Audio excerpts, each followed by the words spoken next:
آج میں کس سے ملی ہوں اور عزیزان گرامی، اللہ تعالیٰ نے انسان کو بنایا ہے اور انسان بھولتا بار بار ہے اور خطائیں بھی بار بار کرتا ہے۔ خطا کرنے والا اور بھول جانے والا اللہ کی بارگاہ میں ایسا نہیں ہے کہ وہ ہمیشہ کے لیے ناکارہ ہے، بلکہ اللہ تعالیٰ نے اسے زندگی میں بار بار موقع دیے ہیں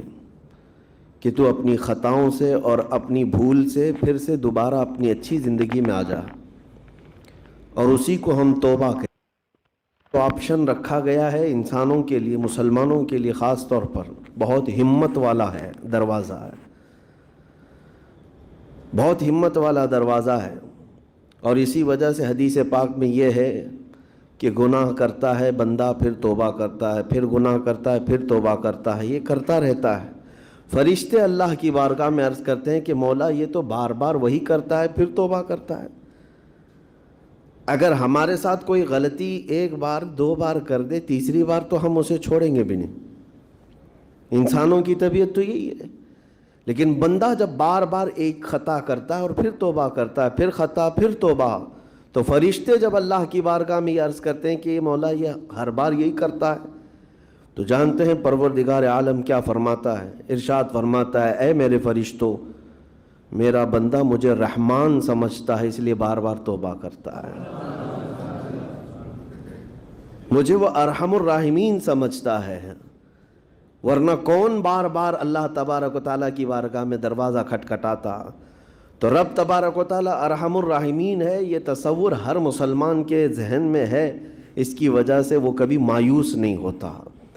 اور شیطان کا سب سے بڑا حربہ کیا ہے جانتے ہیں آپ؟ سب سے بڑا بہکانے کا اور گمراہ کرنے کا اور ہمیشہ گناہوں میں ملوث رکھنے کا سب سے بڑا آلہ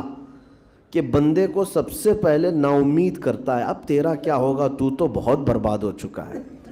یہ جو خیال شیطان ڈالتا ہے دل میں،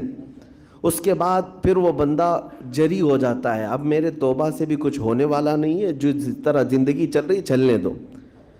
ارے 50 سال ہو گئے اب تک میں یہی کرتا رہا، اب کیا سدھروں۔ یہ جو خیالات ہے یہ شیطان ڈالتا ہے تاکہ اس کی کفر پر موت ہو جائے، تاکہ وہ ہمیشہ گناہوں کی موت مرے۔ نا امیدی جو ڈالتا ہے شیطان، اب میرے ساتھ کچھ ہونا نہیں ہے۔ نہیں میرے عزیزو، رحمت عالم صلی اللہ تعالیٰ علیہ وسلم کی بارگاہ میں کیسے کیسے لوگ آئے اور ارحم الراحمین نے ان کی توبہ قبول کی۔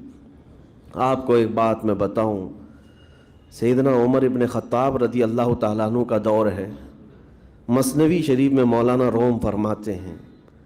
جنت البقیع، آپ نے سنا ہوگا قبرستان مدینے کا، مدینے کے قبرستان میں رات کے وقت ایک بوڑھا آدمی 80 سال کا جو بانسری بجاتا تھا اور اسی سے پیسہ کماتا تھا، اس کی بانسری میں بڑی اچھی لے تھی، بڑی سر اچھی تھی، لوگ سنتے تھے اور پیسے دیتے تھے، لیکن بڑھاپے میں جب سانس پھولنے لگ جاتی ہے، ہانپنے لگ جاتا ہے، سانس نہیں ٹھہرتی، تو بانسری کیسے بجتی؟ اس کی لے ٹوٹ جاتی، لہجے بدل جاتے۔ بوڑھا آدمی، اب اس کی بانسری سننے کو کوئی آتا نہیں تھا اور پیسے ملتے نہیں تھے، تھک ہار کر کے وہ آیا، رات کا وقت تھا، جنت البقیع قبرستان میں، 80 سال کی عمر کا ہو گیا ہے، اس نے بانسری توڑ دی، کہا زندگی بھر جس چیز سے میں کماتا تھا۔ ٹیم 11 کی اور پرائزز کروڑوں کے،